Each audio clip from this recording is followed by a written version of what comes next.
السلام عليكم. subax wanaagsan. Magacaygu waa Nuur Faarax. Maanta waxaan joognaa jaamacadda Zamzam oo aan arday ka mid ah ardayda sanadkan ka qalin jabinaysa isku weydaarsan doono khibradii iyo wixii ay ka heleen jaamacadda inta aan wada joognay. Waxaan weydiin doonaa hal su'aal oo ah hal eray ku soo koob qalin jabintaada. Namari.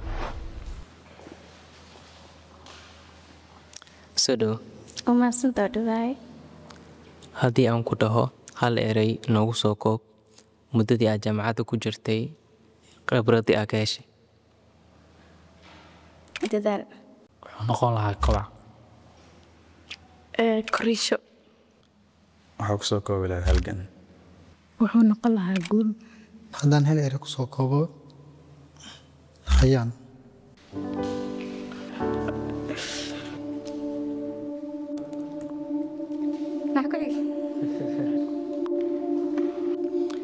dadaal manoo macnay kartaa. Ya. Intii aan ku guda jiray jaamacadda waxay soo wajahay caqabado iyo culays fara badan. Intaasna waxaa kusoo dhaaf waxay ahayd dadaalkayga. Lixdii sano oo jaamacadda ku guda jiray dadaalku wuxuu ahaa saaxiibkayga dhow. Ma ahayn mid sahlan laakiin mar kasta waxaan doortay inaan dadaalo. Dadaalkii aan soo dadaalayna waa midka halkaan keenay maanta. Alxamdulillaah. Ereygan wuxuu ka turjumayaa intii aan ku guda jiray waxbarashadii jaamacadda halkaas oo aan ku xaqiijiyay ahdaaf iyo himilooyin aan lahaa. waxaan gaaray ama aan sameeyey kobac aqooneed maskaxeed iyo mid nafeed. maanta waxaan ahay qof ka duwan qofkii aan shalay ahaa waxaana diyaar u ahay inaan wax ka bedelo dunidaan ku noolahay.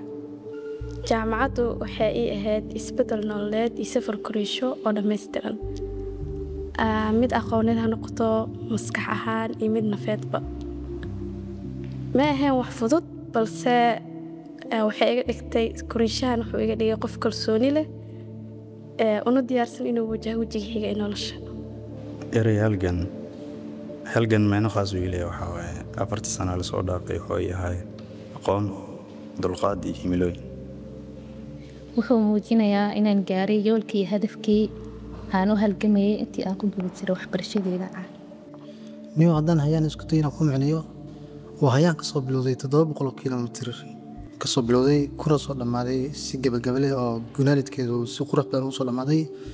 miraheedana in la gurto aan jeclahay in la gurto bilowgeedu ay noqonayso.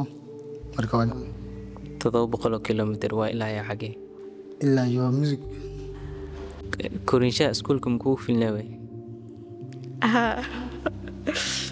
waxaa yeelay korishaha iskuulka yacni qofna ma ku filna because macaruuraa leeyahay markaas oo aqligeena iyo garaadkeena uma filno.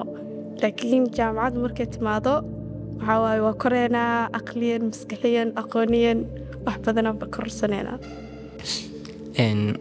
xuseen oo hadda ka soo qalin jabiyey dugsiga sare ma kula talin lahayd inuu cilmiga beeraha barto? haa kula tali lahaa.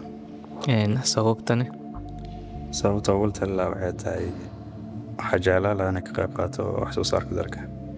xafsa oo simasagoon ah maanta maxaa talooyin aad sii lahayd? waxaa siin lahaa yani ma u baahanid inaad mar walba hal mar wax kuma ogaan kartid. medicinkun waa buur aad iyo aad u weyn, ma ku kori kartid meesha ugu sareysa hal maalin ama hal semester aa wax ku aqrisay.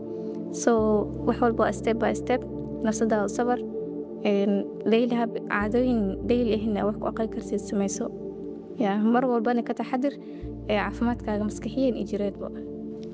nasro oo semester 1 ah waxaa tal ahaan siin lahaa inaa yacni wax badan akhriyo, dadaalkayga loo jibaaro, jaanisideedan ka faa'iidaysto, sidoo kaleento skills oo jaamacad ka baxsan inaa raadiyo oo barto.